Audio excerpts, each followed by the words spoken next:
قبر کیا ہے؟ اس زندگی کے ختم ہونے کے بعد برزخ کی زندگی، اور اس برزخ کی زندگی کا کی ابتدا اور اس کا مقام اور محل وہ یہ قبر ہے، جہاں ہم جا کر میت کو دفن کرتے ہیں۔ قبر یہ ہماری دنیا کے اعتبار سے ہے کہ ہمیں وہ قبر نظر آ رہی ہے، لیکن اس کے بعد آگے جو احوال میت کے ساتھ پیش آتے ہیں وہ برزخ کے احوال ہیں، وہ برزخ کی زندگی ہے۔ اس میں ہر شخص کو ایک زندگی ملتی ہے، موت کے بعد ہر شخص کو ایک زندگی ملتی ہے،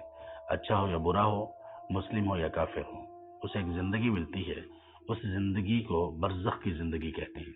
اور وہ ہماری اس زندگی سے بہت مختلف ہے، بلکہ سوچ سے بھی باہر ہے وہ۔ تو اس قبر میں انسان کو آزمایا جاتا ہے، یہ پہلا اس کا مرحلہ ہے آخرت کا، اور یہ پہلا ہی اس کا ایگزام اور امتحان ہے۔ اس میں جو لوگ کامیاب ہو گئے وہ آگے کے امتحانات میں آسانی سے کامیاب ہو جائیں گے اللہ کی رحمت سے، لیکن جو لوگ اس میں پھنس گئے،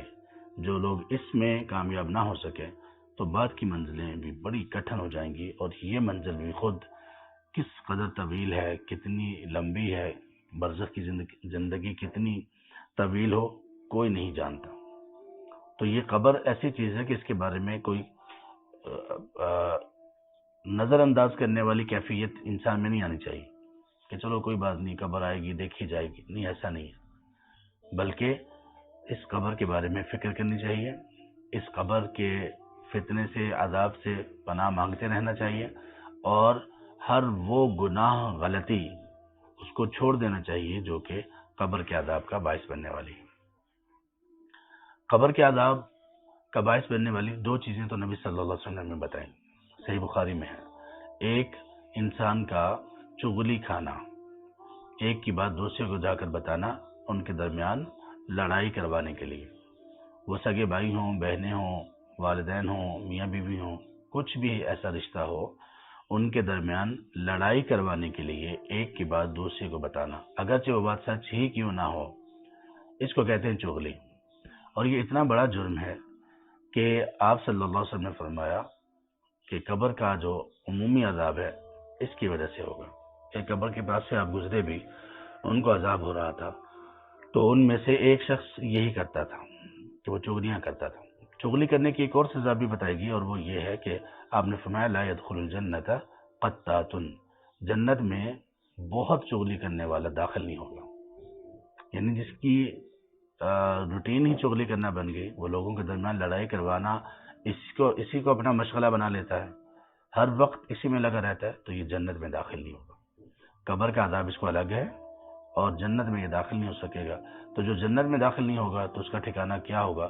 عموماً اس کا ٹھکانہ جہنمی ہوگا، اللہ میں سے محفوظ رکھے۔ تو یہ قبر ہے۔ تو اس قبر کے عذاب سے بچنے کا ہمیں بار بار کہا جا رہا ہے، بار بار یہ یاد دلائی جا رہی ہے۔ اب دیکھیے کتنے تشہد ہم دن اور رات میں کرتے ہیں، فرض نماز کے تشہد لے لیجئے، اور باقی جو نوافل ہیں، سنتیں وغیرہ ہم پڑھتے ہیں، ان کے تشہد آپ لے لیجئے، تو سب میں اس دعا کو پڑھنے کا حکم ہے۔ تو کتنی دفعہ ہمیں قبر یاد کروائی جا رہی ہے، اور اس سے یہ بھی پتہ چلا کہ ہمیں اس عقیدے پر بھی پختہ کیا جا رہا ہے کہ قبر میں عذاب ہوگا۔ کچھ لوگوں نے قبر کے عذاب کو جھٹلا دیا، انہوں نے کہا کہ یہ قبر میں کوئی عذاب نہیں ہے، یہ مٹی کی ایک ڈھیری ہے بس، اور اس میں میت کو دفن کر دیا جاتا ہے اور کچھ نہیں ہے۔ یہ صریحاً کتاب و سنت کے بھی خلاف ہے، اور یہ اس منہج اور اس فہم کے خلاف ہے جو صحابہ رضی اللہ عنہ نے نبی صلی اللہ علیہ وسلم سے سیکھا، اور ان سے چلتے چلتے آج تک اہل علم میں چلتا آ رہا ہے۔ چند ایک لوگوں نے اپنی نادانی کی وجہ سے، اپنی جہالت کی وجہ سے، اور شریعت اسلامیہ کے احکامات کو ٹھیک سے نہ سمجھنے کی وجہ سے اس کا انکار کر دیا ظالموں نے،